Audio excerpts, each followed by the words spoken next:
Zanzibar nilikwambia Simba anacheza finali. Na nikakwambia watu wote ambao wanamshukia Jean Charles Ahoua, goli lake ndilo ambalo litatupeleka finali. Kwa hiyo watu watunze maneno. Wakati tunaondoka Dar es Salaam nikakwambia nenda kawaambie mataifa yote, nenda kawaambie ulimwengu mzima, nenda kaziambie sayari zote, nenda kawaambie majini na watu, Simba anakwenda finali safari hii.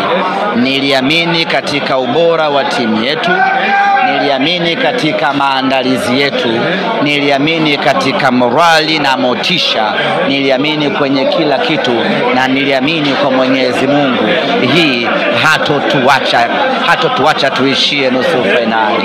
Kila kitu kimekwenda vizuri.